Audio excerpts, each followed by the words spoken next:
As Facebook becomes an important source of information for its users, their news-gathering algorithm continues to cause fake news stories to get posted over and over again. Meanwhile, the US retaliates against Yemeni rebel aggression, Thailand mourns the passing of its king, and our universe may be far, far bigger than we previously thought. This is The Loop.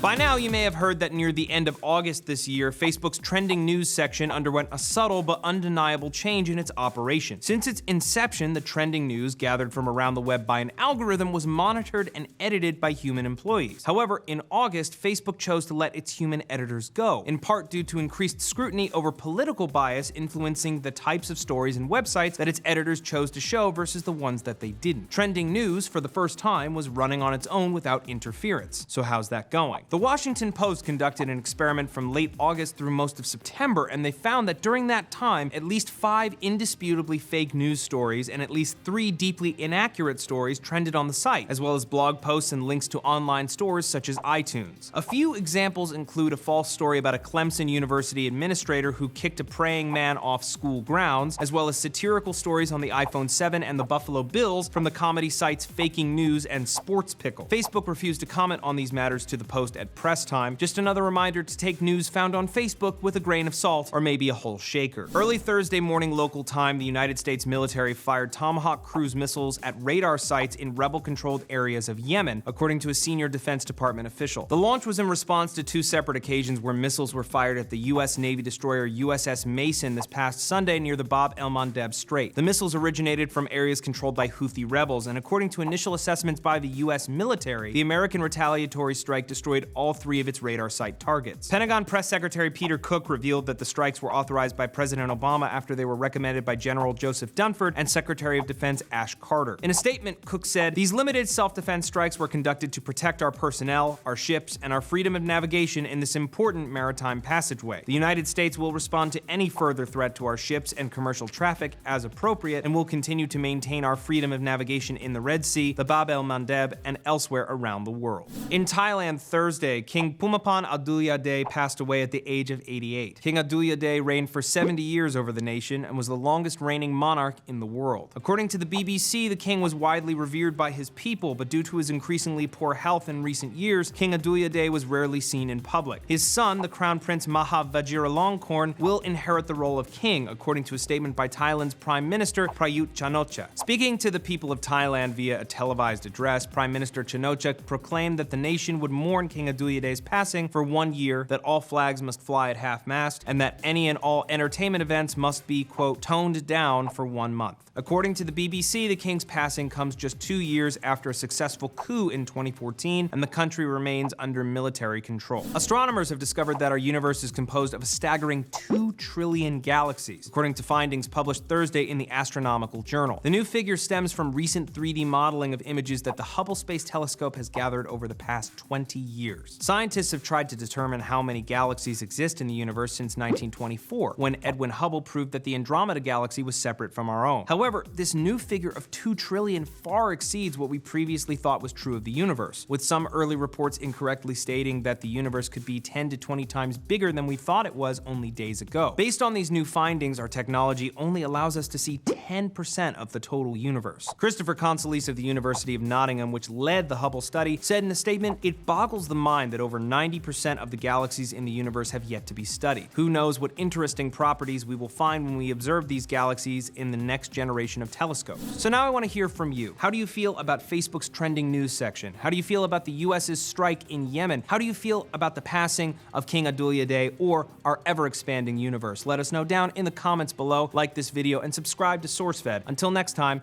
I'm Matt Lieberman, and you're in the loop. Thanks for watching. Spotify said in a statement that the issue was related to just one ad on their service. They claim that they've found the issue and shut down the code that caused the malware websites to load. However, the only I started making more vloggy kind of YouTube-y videos. And they were weird. Were they? Yeah. I don't think it was. Okay.